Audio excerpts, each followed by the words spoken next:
I was abused by 5 men, including my boss, in workplace orgies where they treated me like a slave for years until I decided to get my revenge on them one sip at a time.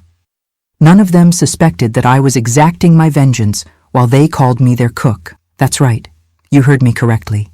I planned everything while looking them in the eyes, one by one. They dropped like flies, and nobody ever suspected it was me, a simple boarding house cook who could barely write her own name. I delivered justice with my own hands in the only way I knew how, and not for a single day in these past 60 years have I ever regretted it. The cook's justice. I was abused by 5 men, including my boss, in workplace orgies where they treated me like a slave for years until I decided to get my revenge on them one sip at a time. None of them suspected that I was exacting my vengeance while they called me their cook. That's right, you heard me correctly. I planned everything while looking them in the eyes, one by one. They dropped like flies, and nobody ever suspected it was me, a simple boarding house cook who could barely write her own name. I delivered justice with my own hands in the only way I knew how, and not for a single day in these past 60 years have I ever regretted it. Music. My name is Geraldine Messiah Quincy, but around Westbrook, everyone knows me as Granny D. I just turned 87 years old. I'm a little old lady, 5 feet tall with sun-spotted skin and hands calloused from a lifetime of work. My hair, once jet black, is now white as cotton, and I always keep it in a bun to help with the heat we get here. They say my eyes are my most striking feature. People tell me I have brown eyes that seem to see into your soul. I guess I learned to look that way from years of watching others, of needing to anticipate what was coming to protect myself. Now that I've introduced myself, I want to know about you listening to me now. What corner of America are you watching from? What's your name, friend? Tell me in the comments. I like to imagine my voice reaching places this old woman from small-town Mississippi never got to visit in person. Maybe one of you is right here near Westbrook and has tried my special jambalaya at the restaurant, or maybe my pulled pork with cornbread that makes folks lick their fingers clean. What a wonderful coincidence that would be. I'd be so happy I'd want to give you a hug. Today I live in a simple but spacious house here on the outskirts of Westbrook. Nothing fancy, mind you, but for someone who once slept in a maid's room smaller than a closet, this place is a palace. I'm very proud of my yard that I still tend with my own hands. I've planted every herb, every seasoning I use in my kitchen: basil, oregano, rosemary, sage, mint, and also medicinal herbs I've used since I was a girl: chamomile, lemon balm, lemongrass, rue, more plants than you can imagine. And there in the hidden corner, I still have a small Jimson weed plant that was my salvation when I needed it most. The kitchen is the heart of my home. I have a wood-burning stove that I had custom-made just for me, identical to the one I used as a child. That's where I prepare my most special recipes, the ones that need low, steady heat that slowly cooks, capturing all the flavor. The smell of wood smoke mixed with fresh herbs is the most delicious scent in this world. I also have a regular stove, refrigerator, all those modern conveniences, but nothing compares to food cooked on a wood stove with patience and love. And it's in this kitchen that I keep my greatest treasure, a small wooden mortar and pestle, an ancient one I've carried with me since I was 15. It's worn from so much use, but I wouldn't trade it for anything in this world. It was with this that I prepared the spices that made my reputation. And well, it was with this that I ground the herbs that changed my life forever. It even has a secret compartment underneath that nobody ever discovered. Today there's nothing in there anymore, but it once held things nobody could even dream of. My restaurant, Flavors of the Earth, is now famous throughout the region. It started small in a rented room with an old stove and a few tables. Today, I have 6 locations spread across Mississippi. People come from far away just to taste my cooking. You know, I've even served important politicians, TV stars, famous singers. Everyone who passes through Westbrook and has a connection in town ends up eating here. Some people say my chicken and dumplings is the best in America. Others swear my gumbo has no equal. The secret is in the spices, the patience, and in some herbs that only I know how to use just right. But success never went to my head. I'm still the same old Granny D, getting up early to gather my herbs, to test new recipes. I don't spend all day in the restaurant kitchen anymore. My legs can't take it. But I still personally prepare some special dishes, especially when out-of-town guests arrive. And most importantly, I make a point of only hiring women who have faced hardships in life, just like I once did.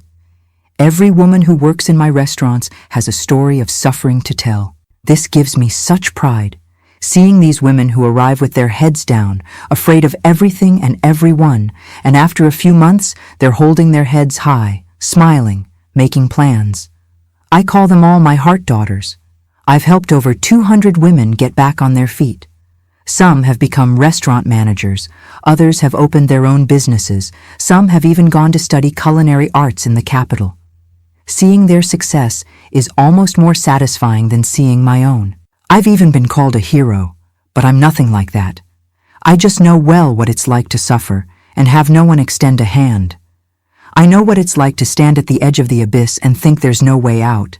And I also know that sometimes an old wooden mortar and pestle and knowledge of certain plants can be the salvation when nobody else can help. When people ask me how I did it, how I escaped that life of suffering and built all this, I give them the standard answer: hard work, perseverance, never giving up. It's what people want to hear. But the truth, the real truth, very few people know. It's a story I've kept inside for more than 60 years, afraid people would judge me, condemn me, or worse, not believe me. What I'm about to tell you now, I've kept secret for over 60 years. Even my granddaughter, who's filming this video, has never heard the complete story. But today, friend, I'm going to unburden myself. But first, let me start this story properly. It's not a pretty story, not the kind you tell children before bedtime. It's a cruel story from a time when poor girls like me were worth nothing, when justice only existed for the rich and powerful. In 1952, I was 14 years old and living in Brookhaven, up in the northern part of the state. My father had died from a mysterious fever 2 years earlier, and my mother was struggling to raise 8 children alone. Hunger was our daily companion. We lived in a small wooden shack with a dirt floor. We all slept crowded into a single room, but at least we were together, you know? I had the affection, the protection. Or at least, I thought I did. One day, a man named Arthur Mendez showed up at our house. He arrived well-dressed in a shiny car, saying he owned a boarding house in Westbrook and needed someone around my age to help with cooking. He offered a monthly wage and even a chance to attend school. For a starving family like ours, it seemed like a miracle. Mama, with a heavy heart, agreed to send me. One less mouth to feed and the promise of a better life for me. How could it go wrong? Well, it did. I packed my few belongings, tucked my grandmother's mortar and pestle among my clothes so it wouldn't break, and there I went in the back of a truck to a town I'd never heard of, to work for a man I barely knew. I had no idea about the hell that awaited me. I couldn't imagine that decision would change my life forever, and in a way no one could have predicted. That I, a skinny, illiterate girl, would become judge, jury, and executioner of 5 powerful men. That I would be the death they never saw coming, served in a steaming cup every morning. I'll tell everything without hiding anything. How they treated me, what they made me endure, and how slowly I found my own way to deliver justice. A justice no one would deliver for me. A justice sipped with coffee, with the bitter taste of revenge. But let me go back to the beginning, or you won't understand anything. I was born in Brookhaven in a homestead so small it barely shows on the map. It was just a little piece of land my father, Mr. Manuel, managed to buy after years of working for others. Poor, rocky soil that didn't yield much. But it was ours. Daddy woke up before dawn, long before sunrise, and only returned after dark. Sometimes we'd go all day without really seeing him. He was a quiet man of few words, but with steady hands and a good heart. Mama, Mrs. Irene, besides taking care of the house and us, took in laundry. She would gather loads and loads of dirty clothes from the wealthier families in Brookhaven and go to the river, even under the hot sun. She'd return with her back bent from bending over at the riverbank, her hands red and cracked from the harsh soap. But she never complained. She always said, "As long as I have my health, we have plenty," but real plenty we never knew. We were 8 siblings, all stair-steps. I was born in the middle, the 3rd daughter. Above me were Jessie and Tony, who had been helping Daddy in the field since they were little. Below me came Lourdes, Sebastian, Abigail, Joseph Peter, and little Mary, the baby who was born a year before Daddy died. When she arrived, Mama was already so worn out from life that she didn't even have milk for the poor little thing. She was fed from an improvised wooden bottle with goat's milk when we had it. We didn't have much, but we had some simple joys that I miss today. I remember the smell of the earth after the rain, which in Mississippi isn't an everyday thing. When it rained, it seemed like a blessing. The smell of that wet earth would fill your nostrils and give you a feeling that everything would get better. We children would all run out to feel that water falling from the sky, to see the dust turning to mud, to hear the sound of water hitting the thatched roof. Food was scarce, but the taste hasn't left my mouth to this day. The beans slowly cooked on the wood stove, seasoned with just a little pork fat and a sprig of rosemary that Mama grew in a corner of the yard. The peeled potatoes boiled in salted water that, when good, would melt in your mouth. Sometimes, when we were lucky, Daddy would bring home a small piece of meat, and then it was a celebration. Cornbread, well, that was only for very special occasions when the field yielded a good harvest. The smell of that bread, baking in the wood oven, would fill the whole house, and we would stand there, looking through the crack in the oven door, waiting for it to be ready. It was a delight that no bakery cake can come close to. Every morning, we would wake up to the rooster's crow. It was as punctual as a clock. Then came the sound of the cows mooing, wanting to be milked, the goats, the grunting of the pig fattening in the little pen, the birds. Oh, they made such a celebration. There were thrushes, cardinals, bluebirds, a whole bunch of them that I don't even know the names of. They formed a choir that not even a conductor could organize better. That time was good, you know. We were poor, but we were happy in our own way. Everything changed when Daddy got sick. It was in 1950. I had just turned 12. It started with a fever that wouldn't break. He, who had never spent a day in bed in his life, suddenly couldn't even get up. He shook so much it seemed like he would break his bones. He'd sweat cold, then come that heat that not even a wet cloth on his forehead would relieve. Mama tried everything. Herbal teas of all kinds, poultices of clay with herbs on the soles of his feet as the old midwife from our region taught.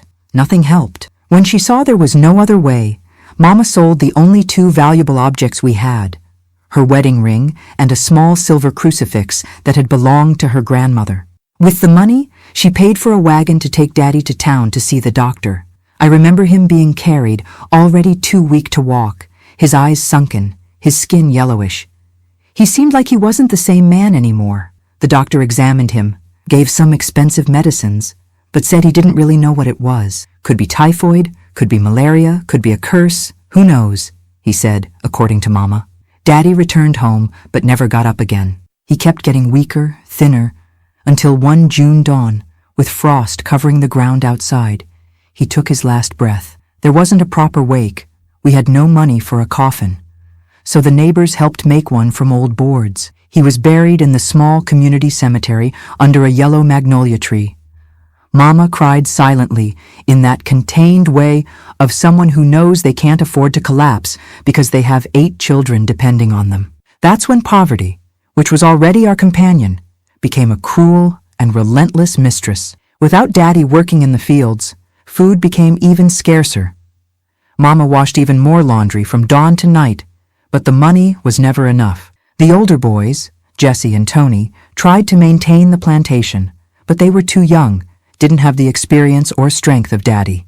The harvest dwindled. The animals were sold one by one to buy food. Soon, it became clear that we couldn't keep all the children at home anymore. The first to leave was my sister Lourdes, a year younger than me. A merchant family in town needed someone to help with their small children. They offered housing, food, and some old clothes in exchange for work. They didn't mention payment. Mama cried in secret all night, but the next morning she packed Lourdes's little bundle and took her. "It's for your own good, daughter," she repeated, as if trying to convince herself. Lourdes was 11 years old and hadn't seen her family for almost 3 years when I left home. Then it was Sebastian, who was 10, sent to work on a farm dealing with cattle, sleeping in the barn with the farmhands. Once in a while he'd send word saying he was fine, but the handwriting on the paper was shaky, from someone who barely knew how to write. And so it went. 2 more siblings given away to wealthy families in exchange for the promise that they would be well treated, that they would have food to eat, clothes to wear, maybe even study. Promises. Little news came afterward. Then it was my turn. Mama took care of everyone else before herself. She was getting weaker, her hands getting more and more bent from washing clothes in the cold river water. Even when she tried to hide it, I could see the tear marks on her face when she thought no one was looking. I knew my turn to leave home was coming too. It was the fate of almost every poor girl in that place, to become a maid in someone's house, a nanny to someone else's children, until she grew up enough to marry and have her own children, repeating the cycle. It was in a hot September that he appeared. Mr.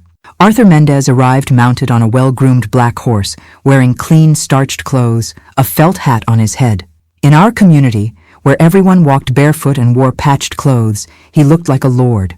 He asked at Mr. Antonor's store where he could find families with girls who knew how to cook, who wanted an opportunity in the big city. It was Mr. Antonor himself who pointed him to our house. Mrs. Irene, I came because I heard you have a talented daughter who knows how to cook, he said, sitting on our porch, accepting the watery coffee that Mama offered. I have a boarding house in Westbrook, the Good Rest, and I'm looking for an honest, hard-working young lady to help in the kitchen.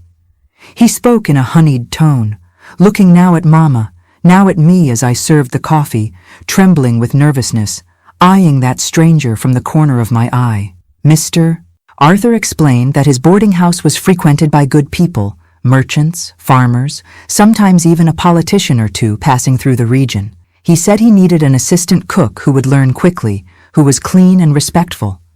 He offered housing, food, clean clothes, and wages at the end of the month. And you can even study if you want, like a real lady.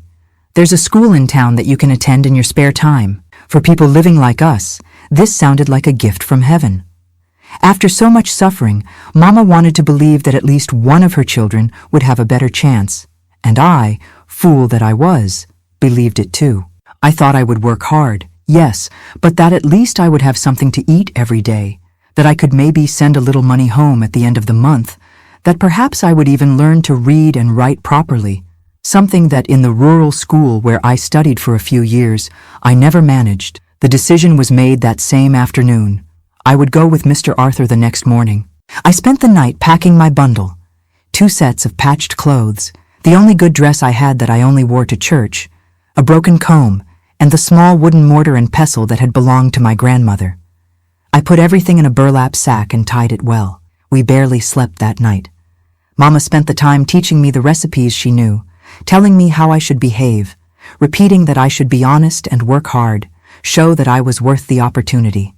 The farewell the next day was the saddest thing I had experienced until then. Jessie and Tony had left early for the field. They gave me a quick hug before going, without many words, because men don't cry or show feelings. That's what they were taught from an early age. But the little ones, oh, the little ones didn't understand why their sister was leaving. Abigail, 8 years old, grabbed onto my skirt and wouldn't let go. Joseph Peter, 6, hid under the bed and refused to come out to say goodbye. And little Mary, with her 3 years, wouldn't stop crying, asking to be held, not understanding that I wouldn't be back anytime soon.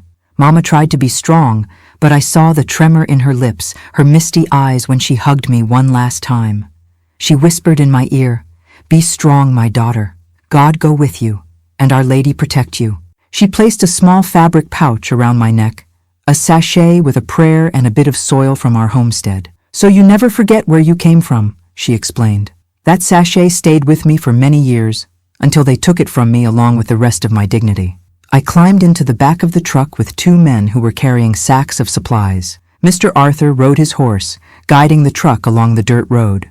As we moved away, I looked back and saw Mama standing in front of our little house, the little ones clinging to her skirt, all of them waving. It was the last time I saw them. The image is etched in my memory, as clear as if it were yesterday, even after so many decades. The journey was difficult, 2 days bouncing in the back of that old truck on potholed roads under sun and dust. At night, we stopped somewhere by the roadside. The men set up an improvised camp, lit a fire. Mr. Arthur had me cook the food, rice, beans, and a bit of jerky he had brought. I slept curled up in a corner of the truck bed, away from the men, wrapped in the thin blanket I had brought, the burlap sack serving as a pillow. Nobody bothered me during the trip, but I already felt a chill in my stomach, a premonition I couldn't name. We arrived in Westbrook in the late afternoon of the second day. It was the first big town I had ever seen. For a girl raised in the countryside, it seemed huge, noisy, frightening. So many houses, so many people, so many cars and trucks on the streets. I stood with my mouth open, looking at everything, feeling tiny before this new world. Mr. Arthur walked ahead, and I followed behind like a lost puppy, clutching my little bundle of clothes. The Good Rest boarding house was on a street a bit away from the center. It was an old wooden mansion painted a faded blue, with a porch in front and a large yard in the back. At the top of the door, a slightly crooked sign announced the name of the place. From a distance, it even looked nice, welcoming. But as we got closer, I saw that the paint was peeling in several places, that the front garden was poorly maintained, that some of the floorboards on the porch were loose. Entering, I saw a large room that served as the reception and common area. There were some old chairs, a long table where the guests ate, and in a corner, a small table with bottles of drinks. The walls had moisture stains, and a smell of mold mixed with cigarette smoke hung in the air. At the back was a corridor that led to the rooms. There were about 10 of them, all small, with simple beds, a nightstand, and nothing more. Most of the rooms didn't even have a bathroom. The guests shared 2 bathrooms at the end of the corridor. To the right of the main room was the kitchen, a spacious but dark room with a huge wood stove and a slightly rusty gas one, a large wooden table in the center where food was prepared, and shelves on the walls full of pots, plates, and supplies. It was there that I spent most of my time in the following years. At the back, leaving the kitchen, there was a small stuffy room with 3 thin mattresses on the floor. "This is where you'll sleep," said Mr. Arthur, along with the other girls. The other girls? I met them soon after. There were 3. Nora, about 20, who had been working there the longest. Claudia, a bit older, approaching 30, who took care of the laundry.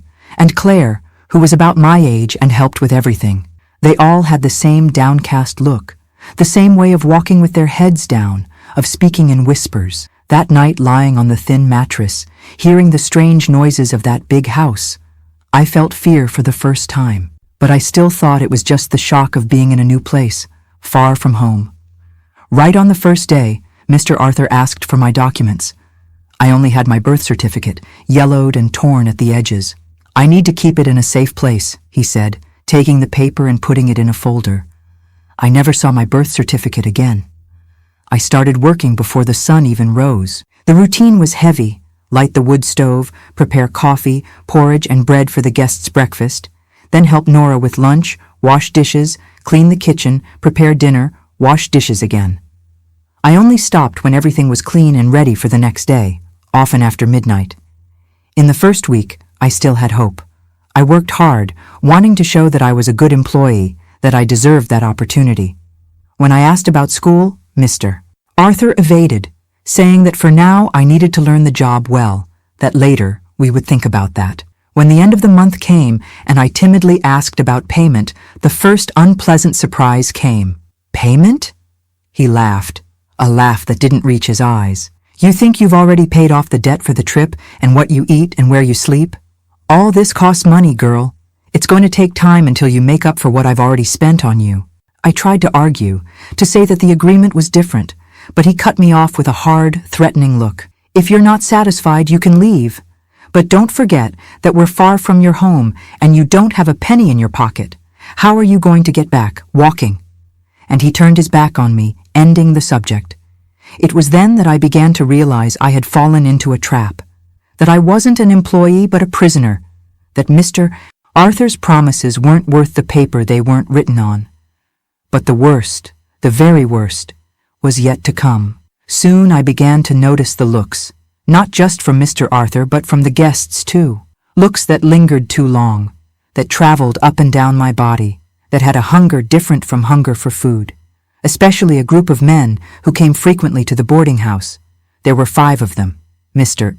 Arthur himself, Colonel Justin, an old thin farmer that all the girls feared, Ambrose, a cattle trader known for his violence when he drank, Owen, the local bank manager who on the outside seemed like a respectable man, and Dr. Faust, the town doctor, the only one who sometimes showed a glimmer of shame in his eyes.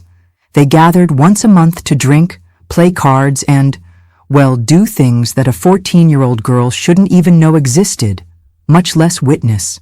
I still remember the first time I saw them all together. It was evening. I was serving dinner when Colonel Justin grabbed me by the wrist, too hard to be just a casual gesture. "Is this one new, Arthur?" he asked, examining me as if I were an animal for sale. "Yes," replied my boss with a strange smile. "She arrived a little while ago, but she's almost ready for us to test." I didn't understand at the time what he meant by ready or test, but I would soon understand in the worst possible way. The first time I was beaten at the boarding house was just 15 days after I arrived. It was Mr. Arthur's birthday, and he wanted a cornbread with guava paste. Nora, who cooked better than all of us, had a high fever, lying in the back room. Claudia didn't know how to make cake, so it fell to me. I tried to do the best I could, but the boarding house's wood stove was different from what I knew at home. It heated too much on one side, too little on the other. When I opened the oven, I saw the disaster. One side burnt black as coal, the other raw, the batter still runny. I tried to hide it, thought about making another, but Mr. Arthur had already entered the kitchen, attracted by the smell of burning. His small eyes narrowed when he saw the ruined cake. "Is this what you do on my birthday, you useless girl?" he shouted. Before I could explain myself, the slap came, hard and direct. It caught me on the left side of the face with so much force that I fell sitting on the kitchen floor. The metallic taste of blood filled my mouth. I had bitten my tongue with the impact, but he didn't stop there. He grabbed the still hot cake and rubbed it in my face on the burnt part. "Feel how it tastes, you incompetent. Is this what you serve your boss on his day?" The skin on my face burned. Blisters formed immediately. I had the mark of his 5 fingers on my face for almost a month, and peeling skin where the burnt cake had touched. That's when I truly understood that I wasn't an employee at all. I was property, like furniture or an animal. And this certainty became even clearer when, after working a whole month without a day off, from before sunrise until long after it set, I timidly asked about my payment. Mr. Arthur gave a laugh that chilled me to the bone. "Payment? And you think you've paid the debt you have to me? The trip here, the food you eat every day, the bed where you sleep, the clothes I gave you, all this has a price, foolish girl. It's going to take a long time until you start to see any money." I protested, said that wasn't what he had promised, that he had talked about a salary from the beginning. He looked at me with those cold eyes and said, "Want to leave? Go ahead. But how? Without money, without documents, in the middle of nowhere. And who would believe you against me? A respected man in this town." That's when the trap completely closed. It wasn't just a matter of hard work, of a demanding boss. It was slavery, disguised as employment. And the worst was yet to come. There were 5 men who regularly frequented the boarding house, who formed a kind of club. The leader was Mr. Arthur himself, owner of the boarding house, a fat man in his 50s. He would sweat just walking from the kitchen to the living room. His face was always red and shiny with grease. He wore a hat even inside the house, and when he took it off, it revealed a baldness that he tried to hide by combing the few strands of hair over the top. He had small hands for a man of his size, with short, thick fingers like sausages, always with a large gold ring on his pinky finger. Colonel Justin was the oldest and most respected of the group, a 65-year-old farmer, thin as a stick, tall, always in impeccable clothing, even in the hottest weather. He wasn't a real colonel. It was a title people used because he had so much power in the region, so much land, so much cattle. They said he had ordered people killed for much less than a disagreement, that he had henchmen spread all over the state. His gaze was the most frightening. Clear eyes, almost transparent, that seemed to have no soul behind them. Ambrose was a cattle merchant in his 40s who traveled throughout the region buying and selling bulls. He was strong, his neck as thick as a normal man's thigh, his hands calloused from hard work. When he was sober, he was even quiet, but when he drank, and he drank a lot, he turned into an animal. He had already killed 2 men in bar fights and gotten away free both times. Everyone knew he paid bribes to sheriffs and judges in 3 different towns. Owen was the least threatening at first glance. The local bank manager, a man of distinguished appearance, always in a well-pressed suit, his hair well cut and combed with brilliantine. He spoke softly, was educated, attended church on Sundays with his wife, the daughter of a rich farmer, and 3 children. He treated everyone with a broad smile when he was on the street, greeted even the maids with a "good morning" or "how are you?" But behind all this facade, he was the worst of them, the most perverted, the most cruel, precisely because you never expected it. Finally, there was Dr. I.K. Faust, the town's doctor, a man in his mid-50s, a widower who lived in a big house near the square. He was the only one who sometimes showed some sign of conscience, some remorse in his eyes. Once he even gave me a painkiller after Ambrose had been particularly brutal, as if a pill could compensate for what he himself also did. They gathered at the boarding house once a month, always on the night of the full moon. Colonel Justin was superstitious. He said the full moon increased men's potency. They called it the Friends' Dinner, but we, the staff, knew it by another name, the Night of Terror. It started like a normal dinner. We served good food that Mr. Arthur had ordered prepared, especially with the best he had. Roasted suckling pig, fried chicken, jambalaya made with the finest jerky, and drinks, lots of drinks. Good whiskey that Mr. Arthur kept locked in a cabinet just for these occasions. Wine, beer. They ate, drank, told stories, laughed loudly. Then came the card game. Usually they bet high. Money, cattle, sometimes even land. And they bet other things too. That's when the night began to take on a darker tone. Now, before telling the heaviest part of the story, I want to see who really has the courage to keep listening.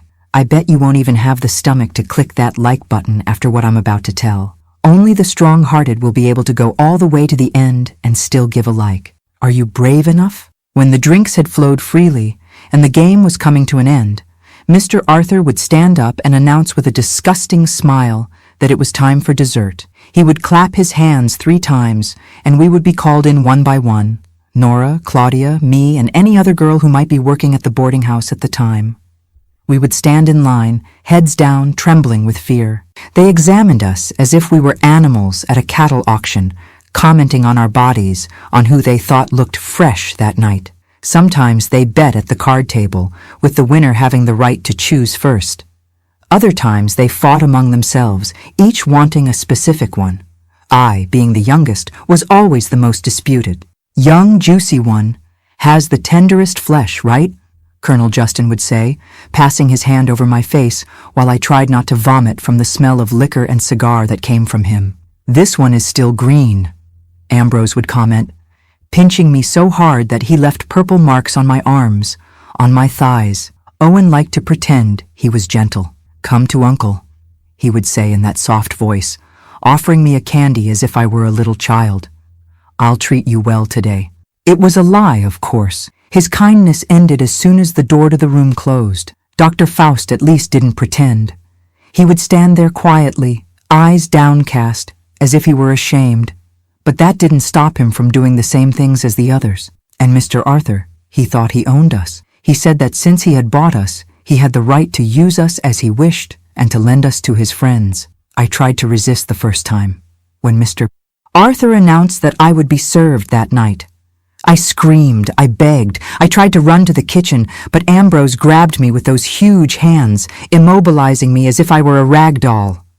They laughed at my resistance, found it entertaining. "That's how it's good, boys," Colonel Justin commented. "When they struggle, the fun is much more enjoyable." Mr.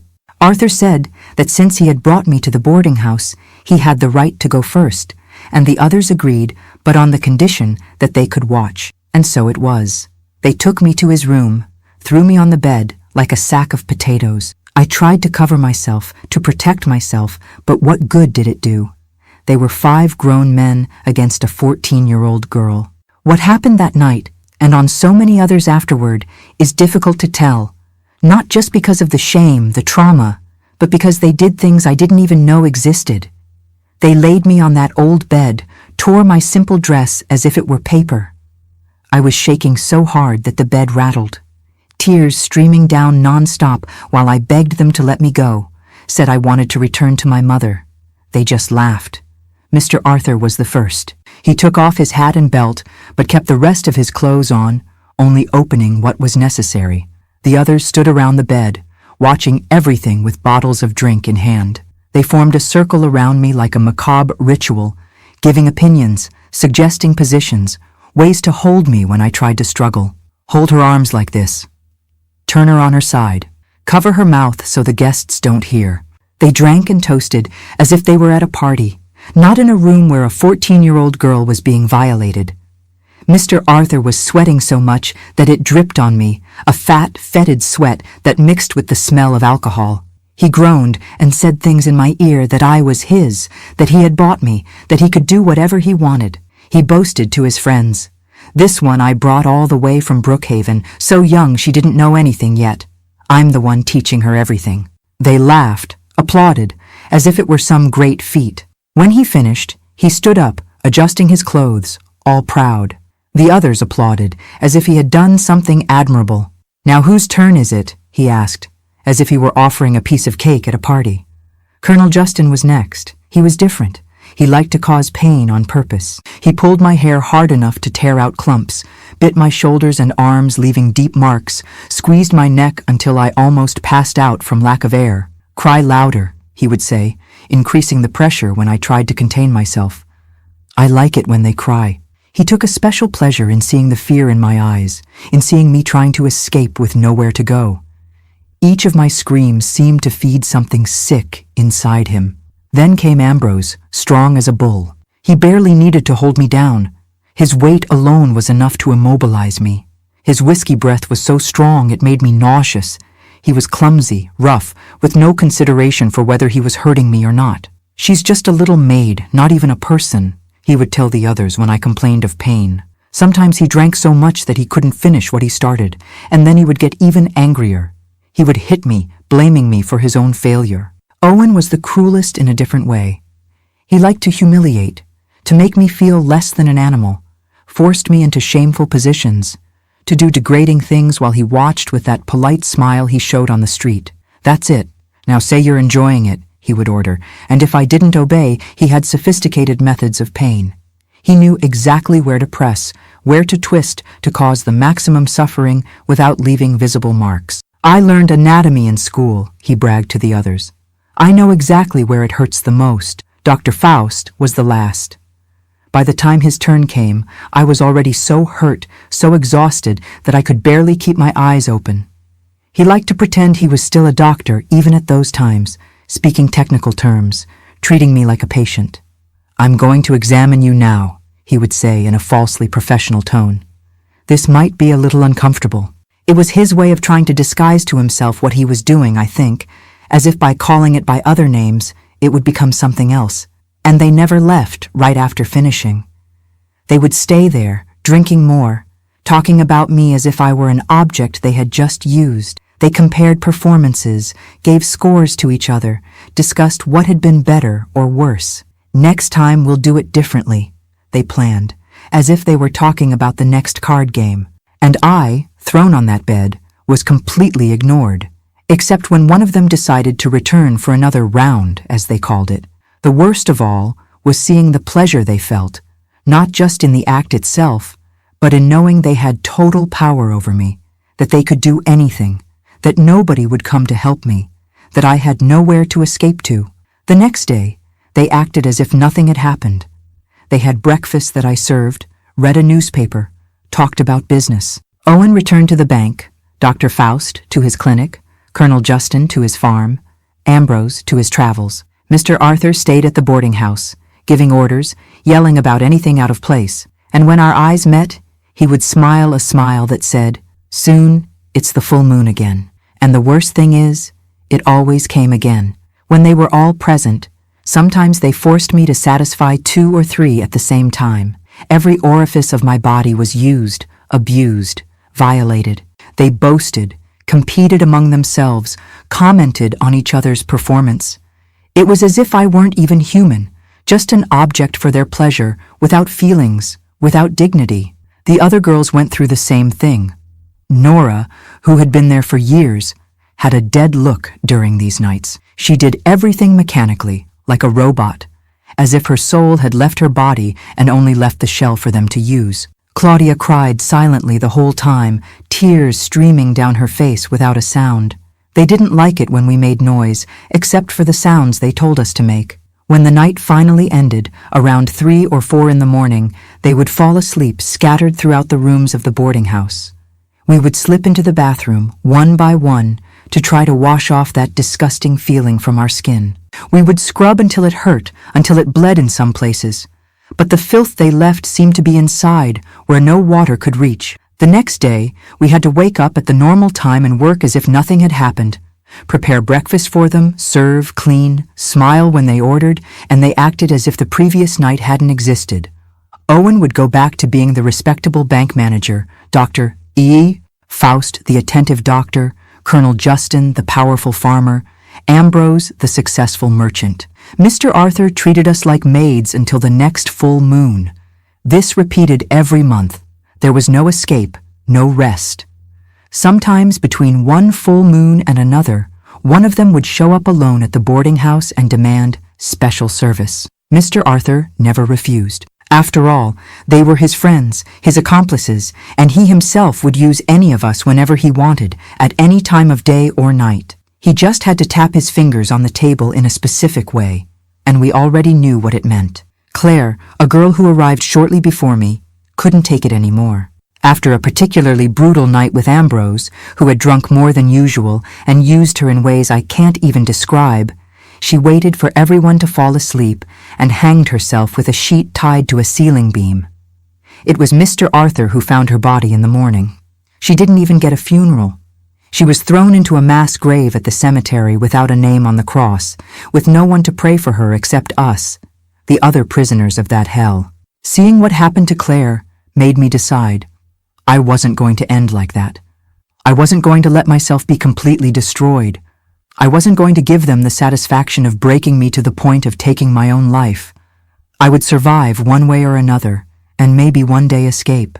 After 6 months in that place, I thought I had found my chance. It was a Sunday. Mr. Arthur had gone to town to participate in a cattle auction and would only return at night. Nora was sick. She was always sick. Her body couldn't take the abuse anymore. Claudia was busy with the laundry. No one was paying attention to me.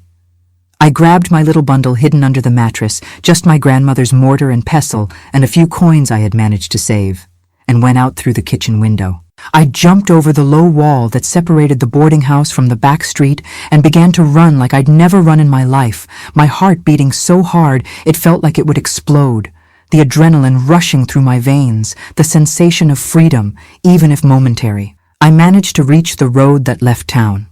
I didn't know where to go. I just knew it had to be far from there. I walked for hours, my feet already bleeding in the old shoes, the strong sun punishing me. But each step seemed to take me closer to freedom, farther from that hell. I hadn't even walked 9 miles when I heard the sound of a motor.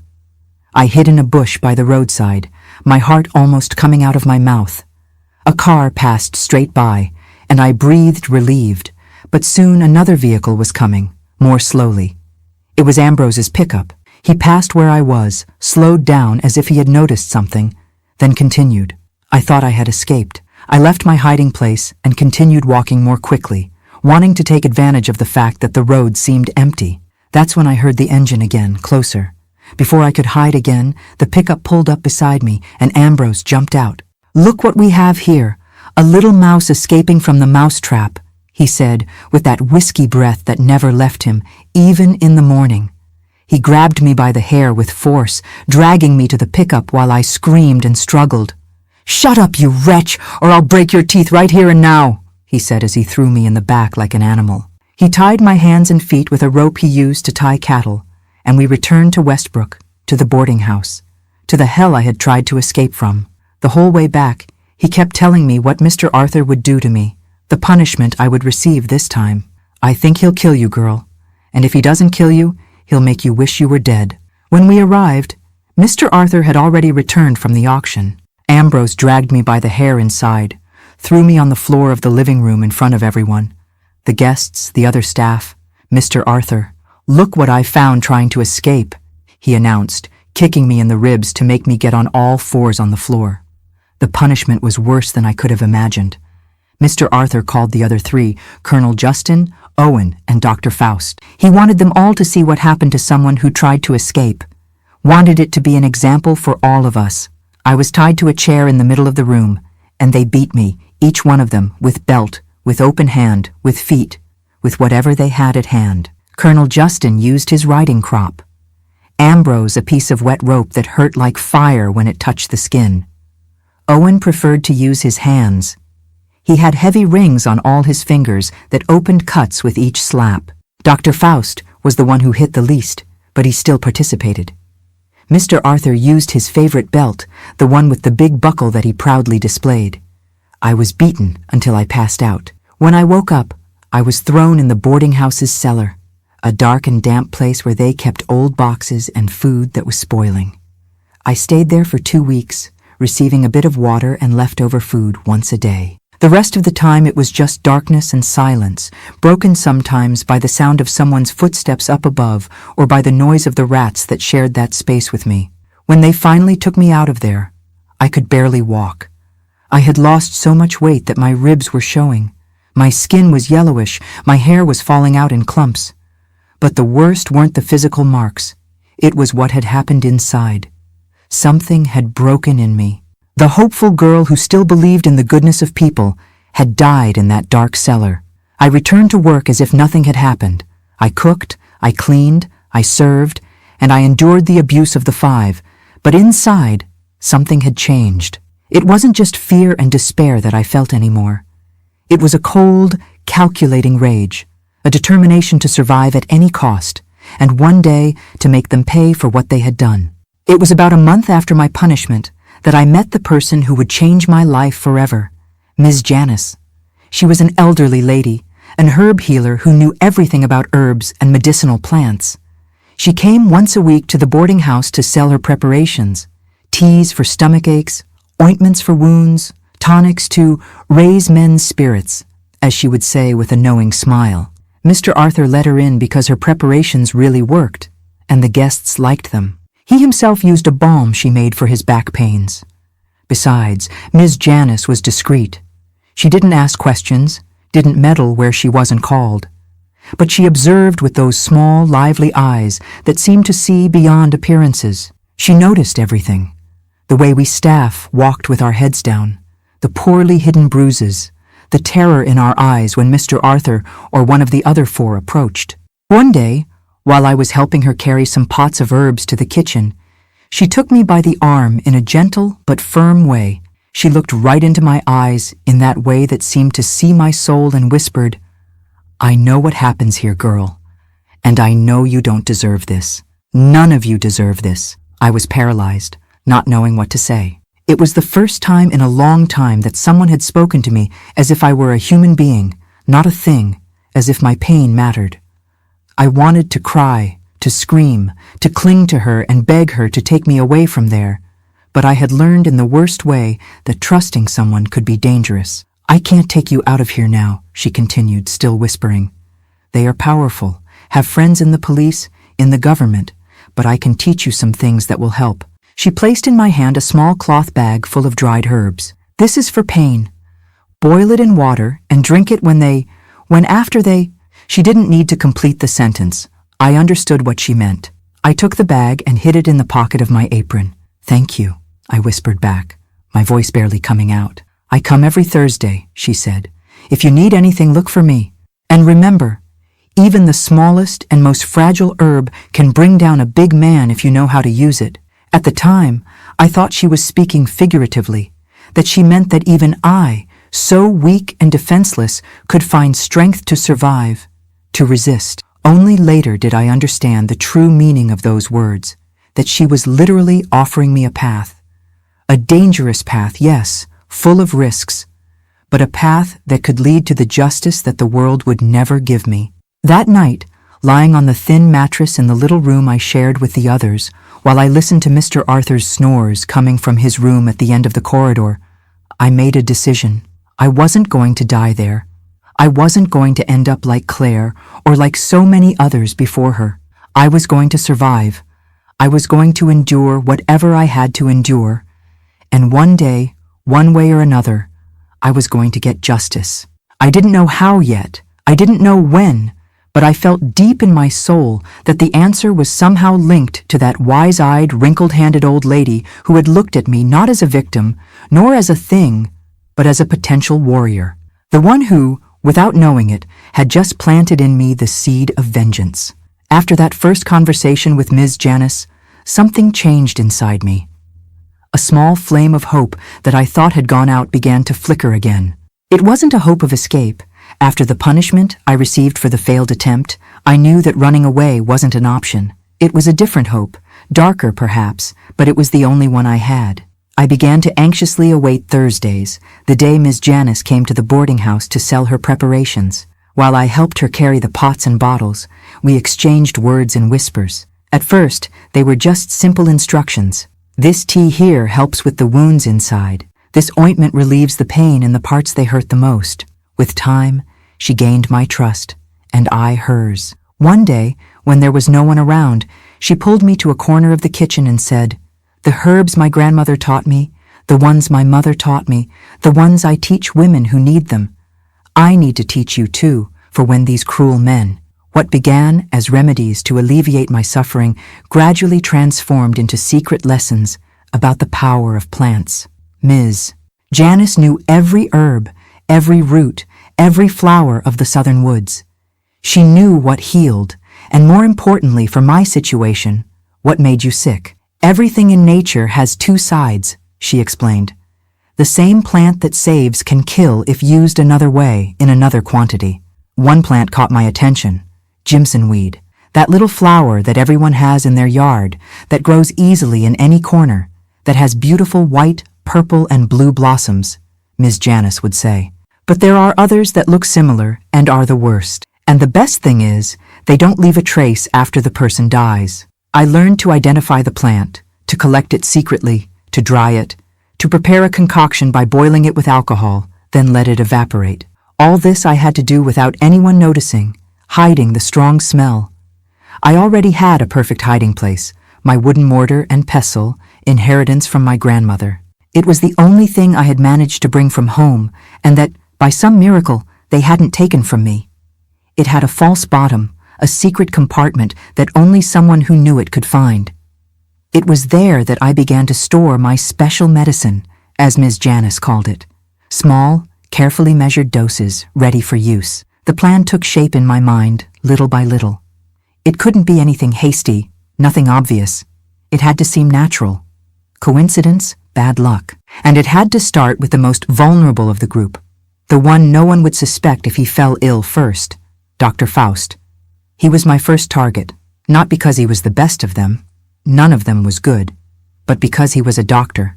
If he got sick and died of something apparently natural, no one would question it. After all, who teaches a doctor? I began to add small doses of the poison to the coffee I served him at breakfast. Everyone at the boarding house was a coffee drinker, and I always served it. Just a tiny bit, just a few grains mixed into the grounds. You couldn't taste it, couldn't smell it, couldn't see it. Day after day, it accumulated in his body. At first, nothing happened. I almost doubted if the poison was working. Then, around the third month, Dr. Faust began to complain of fatigue, of joint pains. "Must be age," the others would say. He himself diagnosed himself. Rheumatism, perhaps a bit of anemia. He prescribed tonics for himself, pills, injections that he himself administered. Nothing helped. By the 6th month, he was visibly thinner, his skin yellowish, his eyes sunken. He had fevers that came and went, night sweats, a dry cough that wouldn't go away. He began to miss the special dinners. He no longer had the energy for it. The others even complained, but made fun. "The doctor needs a vitamin from women," they would say, laughing. In the 8th month, Dr. Faust was found dead in bed. He had been staying at the boarding house for 3 days, treating some patients in town. They found him stiff, his mouth open in a silent scream, as if in the last moment he had understood what was happening. The official diagnosis: generalized infection of unknown origin. The body sometimes rots from the inside without us knowing why, explained the doctor, who came from another town to sign the death certificate. I watched the wake from afar, serving coffee to those who came to pay their condolences. Pure coffee without mixtures, for everyone except one. Ambrose was the second. With him, I increased the dose a little bit, not too much to raise suspicions, but enough to accelerate the process. He already drank too much. His liver was probably not in good shape, which helped the poison act faster. First came symptoms similar to a hangover: nausea, headache, fatigue. Nobody thought it strange. He was always drunk anyway. Then his skin began to yellow. His eyes became bloodshot. He lost his appetite, lost weight, his body swollen in some places, withered in others. "You're drinking too much, compadre," Mr. Arthur would warn, without knowing that the drink wasn't the problem. Or rather, not just the drink. 1 year and 2 months after I began to poison his coffee, Ambrose collapsed during a cattle sale. He was in the middle of the auction when he simply fell down, foaming at the mouth. They took him to the nearest hospital, but it was already too late. Acute liver failure, they said, the result of years of excess with whiskey. Everyone commented at the funeral. No one suspected anything. Colonel Justin was more difficult. He was thin, resistant like an old goat, and suspicious by nature. He didn't drink as much as Ambrose, didn't have Dr. Faust's vices with his own medicines. I began to increase the dose a tiny bit, but carefully. He was observant. If the coffee tasted different, he would notice immediately. It took longer for the symptoms to appear. First, it was a cough that wouldn't go away. Then breathing began to get difficult, as if his lungs were always full of something. He became more irritable, more violent, if that was possible. During the special nights, he could no longer do what he used to. His body wouldn't respond. He would get angry, take it out on the girls with slaps and punches, which only made his shortness of breath worse. 1 year and 9 months after I began to serve the special coffee to him, Colonel Justin had such a severe attack of shortness of breath that he fell from his chair during dinner, turning purple, convulsing. No one could help him. When the doctor arrived, he could only confirm death. Pulmonary emphysema was the diagnosis, common in men his age. They went looking for family for the funeral and discovered there was no one, just frightened employees who didn't even show up to say goodbye to their feared boss. Owen was the second to last. The bank manager, so careful with his appearance as a good man, began to waste away in a way he couldn't hide. First, it was chest pains that he disguised, then dizziness, fainting that he tried to explain as drops in blood pressure. I began to notice that he was taking medicine in secret, that he had secret consultations with doctors from other towns. He stopped coming to the boarding house as frequently. His visits became rarer, shorter. On the special nights, he appeared only to drink and talk, always making excuses not to participate in the main part, as they called it. The others made fun of him, called him a weakling, an old man before his time. They didn't know he was literally dying on his feet. 2 years and 4 months after I began to serve the poison to him, Owen had a heart attack in the middle of the bank, in front of several clients. He fell over his organized desk, knocking everything down, his eyes wide with terror. They said they tried to revive him for more than an hour without success. At the funeral, his elegant wife, dressed in black, cried discreetly. The already adult children seemed more concerned with the inheritance than with their father. No one mentioned his secret habits at the Good Rest boarding house. Finally, only Mr. Arthur was left. With him, I had to be even more patient. He was the only one who could suspect something, connect the dots, realize that all his friends had died in similar circumstances in recent years. I kept the dose small, constant, working slowly. 3 years after starting my plan, Mr. Arthur was unrecognizable. The fat, imposing man had become a thin, bent shadow, his skin flaccid, hanging where before there was fat. He suffered from everything: constant headaches, digestive problems, weakness in his legs, blurred vision. He consulted several doctors, took all kinds of medicine, made promises to all the saints. Nothing helped. What surprised me most was that even sick, even weak, he didn't stop the abuse. It decreased, of course. The body no longer allowed the excesses of before, but he still called us to his room, still used us as objects. The difference was that now, while he did what he did, I didn't cry anymore. I looked into his eyes with a slight, almost imperceptible smile, knowing that each day could be the last. And so it was until the end. One morning, I went to take coffee to him, as I did every day. I gave 2 knocks on the door as usual. No response. I knocked again, harder. Nothing. I opened the door slowly and found him in bed, his eyes open, fixed on the ceiling, his face contorted in an expression of pain. He was dead, had been for several hours from how stiff he was. I found myself standing there, looking at the empty shell of the man who had been my tormentor for so long, and felt peace. Just peace. He's dead! Someone call a doctor! Quick! I shouted out, playing the part of the frightened maid perfectly. There was a coffee cup, that one that I had prepared with a slightly larger dose than the previous ones, just to make sure, still full on the nightstand. No one touched it in the confusion. The doctor who came to confirm the death was perplexed. "I've never seen anything like this," he said, examining the body. "It seems like all the organs failed at the same time. Heart, kidneys, liver, lungs, everything stopped working." He looked around the room as if searching for clues. "Did he take any medication?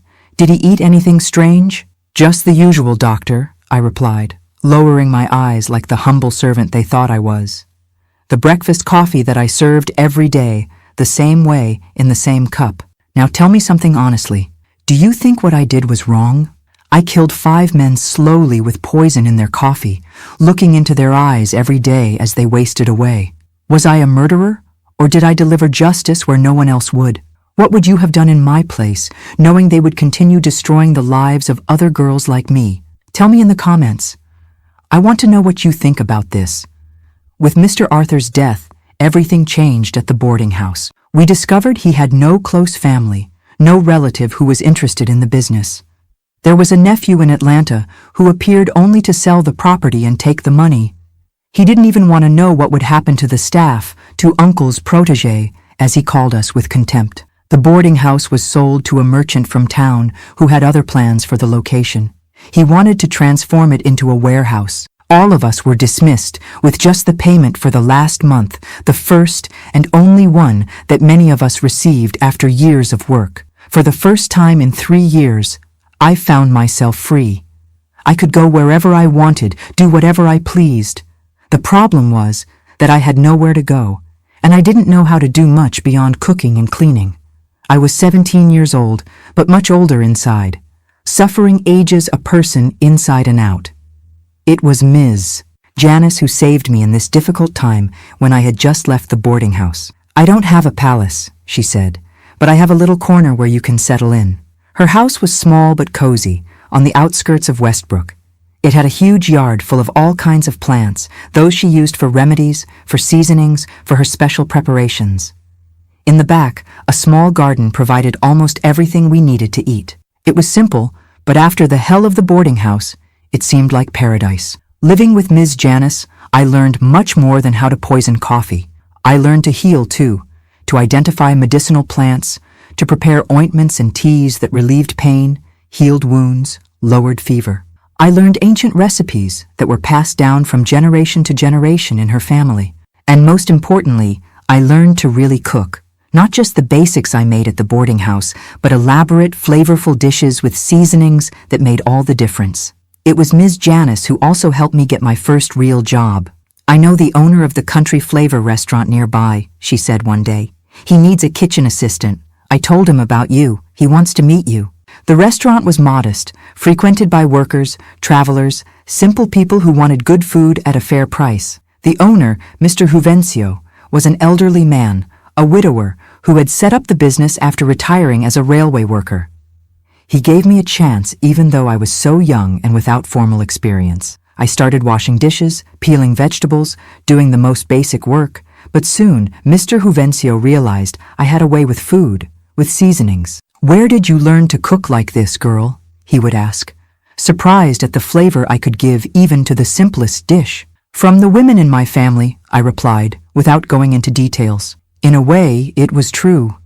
I had learned from my mother, my grandmother through the mortar and pestle she left me, and from Ms. Janice, who had become a kind of adoptive mother to me. Little by little, I took on more responsibilities at the restaurant. From assistant, I became a cook, then head cook. Customers began to come specifically to taste my dishes. "I want that meat that only Geraldine knows how to make," they would say. "Bring that beans with Geraldine's special seasoning." My name became a kind of guarantee of quality. While I built this new life, I never stopped thinking about the family I had left behind. My mother, my siblings, the small homestead in Brookhaven. When I managed to save a bit of money, I decided it was time to look for them, to find out what had happened to them all these years. The trip to Brookhaven was strange, being on the same road but this time by my own choice, as a free woman, not as a deceived girl. The small town had changed little. It remained small, peaceful, with the same simple houses, the same central square, the same little white church. I asked about my family at Mr. Antonor's store, which still existed, now run by his son. The family of Mr. Manuel who lived on the homestead by the river. His widow, Mrs. Irene. The young man scratched his head, trying to remember. "Oh yes, I know. It's been a long time since they don't live around here anymore. After Mrs. Irene passed away, the children scattered, each went their own way. It was like a stab in the heart. My mother had died thinking I was alive somewhere, perhaps even happy, as Mr. Arthur had promised. She died without knowing the truth, without knowing the hell I had gone through. In a way, it was better this way, that she had kept the illusion that her daughter was well, that the sacrifice of sending me away had been worth it. I managed to discover that my older brothers had gone to Jackson, that the girls had married and gone to other states. About the youngest, no one knew anything. I thought about looking for them, but something stopped me. What would I say?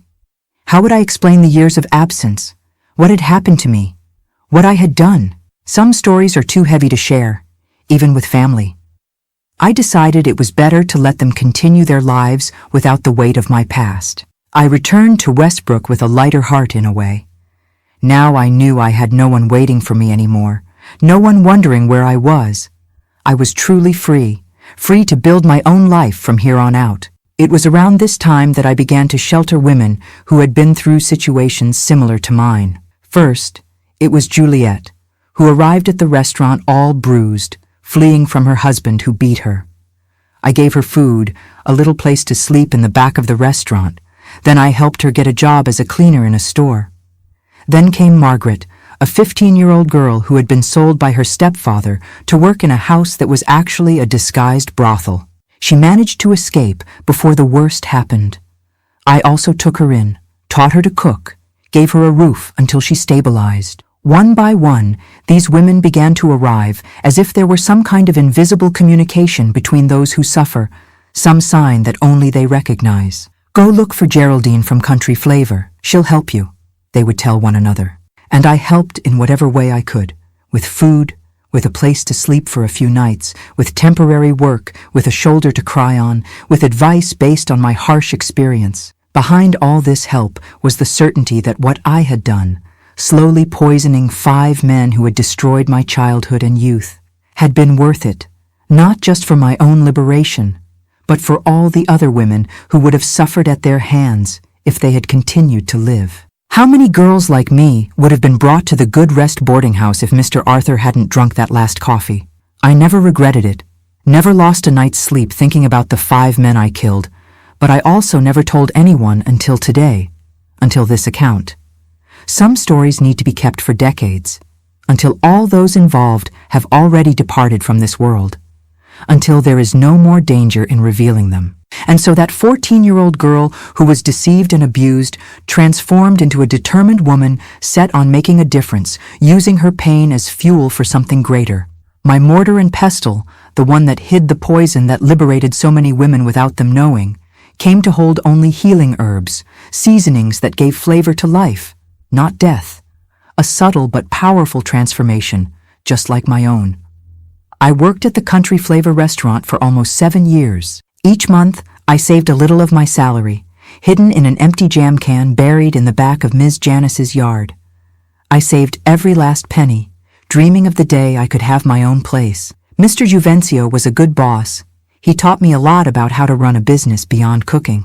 When he started getting older with fragile health, he called me for a conversation. "Geraldine, I'm thinking of selling the restaurant. I can't handle the pace anymore. I'd like it to go to someone who will take care of it with the same love I did." It was my chance, but the money I had saved wasn't even half the value he was asking. I told Ms. Janice about the proposal, disappointed that I couldn't afford it. That's when she surprised me. She opened a trap door in the floor of her living room, revealing a hole where she kept a wooden box.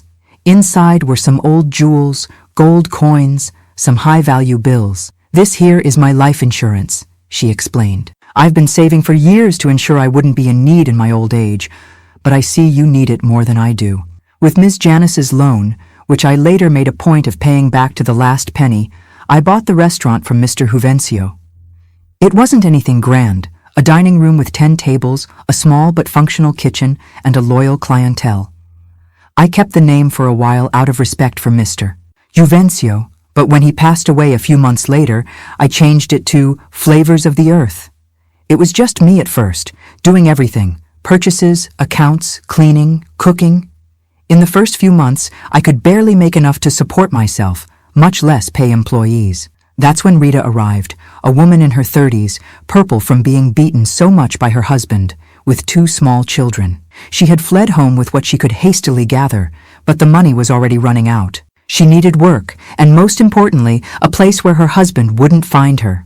"I know how to clean. I know how to iron," she would say, almost begging. "I just need a chance." I remembered myself years ago, desperate for help that never came. I offered her not just a job, but a place to stay. I had a small room in the back of the restaurant that I hardly used. I slept at Ms. Janice's house anyway. Rita and her children could stay there until they got on their feet. She was the first. Then came so many others. Josephine, who had been raped by her boss in the house where she worked as a maid. Mary Carmen, who left an abusive relationship of years without having anywhere to go. Louise, a girl from the countryside, who had been brought to the city with promises of employment, but ended up forced into prostitution. Connie, who at 16 already had a child, abandoned by her boyfriend when he discovered she was pregnant. One by one, these women began to arrive as if there were some kind of invisible communication between those who suffer, some sign that only they recognize. "Go look for Geraldine from Country Flavor, she'll help you," they would tell one another. And I helped in whatever way I could.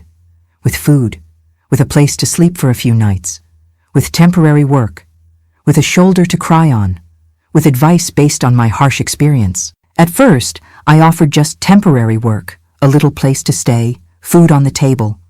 With time, I realized I needed to create a better, more organized system. That's how my hiring philosophy was born. Only women, preferably those in vulnerable situations who needed more than a job, who needed a new chance in life. I taught them to cook, to serve, to manage, and most importantly, to value themselves again, to believe they deserved a dignified life. The restaurant began to gain fame, not just for the food, which was already recognized as among the best in the region, but for the atmosphere, the warm service, the care with every detail. Broken women found a home there, knowing they were among equals, that no one would judge them, that they could hold their heads high. Success came steadily. We knocked down the wall that separated us from the empty store next door, doubling the size of the dining room. The kitchen also grew, allowing more women to be trained. It was around this time that I began to receive invitations to cook for important events in town. Birthdays, graduations, even weddings. At first, I went personally, taking 1 or 2 helpers. Then the volume became so great that I had to put together special teams just for this. It was another opportunity to give work and training to the women who sought me out. The money, which was once so scarce, began to be abundant. I invested in better equipment, in top-quality ingredients, in more professional training for the employees. I bought a pickup truck to facilitate shopping and transportation for events. I built my own house, simple but comfortable, with a large yard where I could plant my own herbs and seasonings. That was just one part of the story. When I was 32 and the restaurant was celebrating its 5th anniversary, I made an important decision. We needed something more structured to help all those women who arrived asking for help. A restaurant, no matter how large and successful, couldn't handle it all. That's when I created the Flavors and Knowledge Foundation. The idea was to offer not just temporary jobs, but complete professional culinary training, a real course with a diploma that would allow students to find work anywhere afterward. The first year was experimental with only 10 students, using the restaurant's own kitchen as a classroom. The project was so successful that in the second year, we needed our own space. I bought a plot of land on the outskirts of Westbrook and built a simple but functional building with an industrial kitchen, classrooms, dormitories for students who had nowhere to stay, and even a daycare for their children. Everything was designed so that no woman would have to stop studying because she had no one to leave the children with. Little by little, the foundation grew. We secured sponsorships from companies, support from the municipal government, donations from people who believed in the cause. We hired professional teachers, expanded the curriculum to include not just cooking, but also business administration, marketing, entrepreneurship. We wanted the students to leave not just knowing how to cook, but prepared to open their own businesses if they so desired. And that's exactly what began to happen. Former students opening their own restaurants, catering businesses, bakeries, some in Westbrook itself, others in neighboring towns. When I realized it, we were creating a network. It was no longer just Flavors of the Earth. There were dozens of establishments spread throughout the region, all with the same philosophy, all giving opportunities to other women. I decided then to formalize this network. Instead of each one on their own, why not join forces? I created the umbrella brand Flavors of the Earth, with quality standards, common visual identity, a base menu that each restaurant could complement with local specialties. In exchange for using the brand, which was recognized and respected, the owners contributed a small percentage to the foundation. So what started as a small restaurant turned into 6 locations throughout Mississippi. It's not an empire, of course, but for someone who started with nothing, it's much more than I ever dreamed of. And more important than the number of restaurants is the number of lives we managed to transform. More than 200 women have already passed through the Flavors and Knowledge Foundation, and most of them today have their financial independence, their own business, their dignity back. Sometimes people ask me if I regret what I did, if I think I should have sought justice through official means, reported Mr. Arthur and the other 4 to the police, waited for the law to do its job. When I hear this, I can only laugh inside. What justice existed in those days for a poor country girl? What sheriff would believe my word against that of 5 respected men in society? Some people will say I did wrong, that I should have sought man's justice, but back then, for a poor girl like me, what justice existed? It was their word against mine, and they had money, power, influence, while I had nothing but my suffering. If I had reported them, I would most likely have been called a liar, a tramp, a loose woman who was asking for it. Or worse, I could have ended up like so many others who tried to report powerful men, found dead on the side of some road, just another unsolved case in the police files. I did what I needed to do to survive, to ensure they wouldn't do to others what they did to me, and I never felt remorse. Each of those men had destroyed dozens of lives before mine and would have destroyed dozens more after. How many girls like me were brought to the Good Rest boarding house before me? How many didn't survive to tell the story? Dr. Faust, with his respectable white coat, had been abusing vulnerable patients for years. Ambrose beat prostitutes in various cities he passed through, some even to death. Colonel Justin treated the daughters of his farm employees as if they were his property, just like his cattle. Owen, the impeccably groomed bank manager, used his position to blackmail women who needed loans. And Mr. Arthur, he was the worst of all, the center of that web of abuse and exploitation. The world is a better place without them. Each cup of coffee I served, each carefully measured dose, each death that seemed natural, all of it was an act of justice that no one else would perform for me or the others. You wonder how I was never discovered? Because no one suspects a quiet cook, an invisible woman. We were like furniture to them. We were there to serve, to be used, but not really seen as human beings capable of thinking, of planning, of executing. It was this same prejudice, this same underestimation that allowed me to eliminate them one by one right under their noses. Today, looking back with the wisdom that the years bring, I have no doubts that I would do it all again. Perhaps more carefully, perhaps in a different way, but the result would be the same. Because I learned early on that in this world, sometimes you need to be your own heroine, your own savior, your own justice bringer. For the young women who are listening to me, I leave some advice that I learned the hard way, paying a price far too high. Trust your instinct, that little voice inside you that says something is wrong, that person isn't trustworthy, that situation is dangerous. It's rarely wrong. Don't ignore it out of politeness, social pressure, or fear of seeming rude. Watch for the signs of abuse before it's too late. A man who controls who you see, what you wear, where you go, who gets irritated when you express different opinions, who makes you feel small, incapable, dependent, who starts with small verbal aggressions before moving on to physical ones. Leave that relationship while you can. Seek financial independence, whatever it takes. Have your own money, your own bank account, your own savings. Knowledge, skills, and your own money are the greatest weapons a woman can have against dependency and abuse. Create a support network.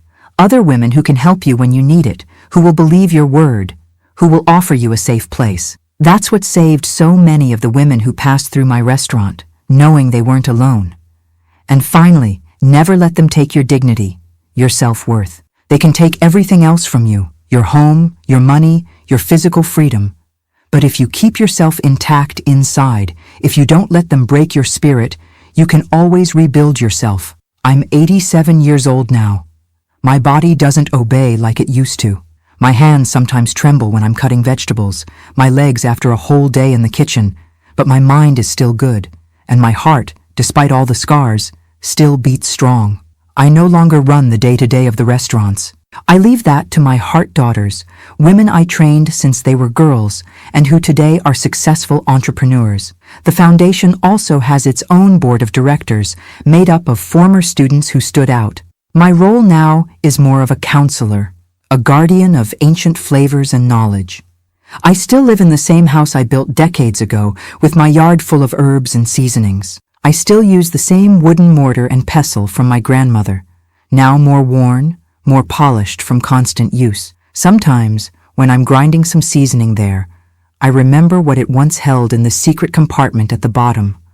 The poison that was once the salvation, the lives I took to save so many others. I don't regret it.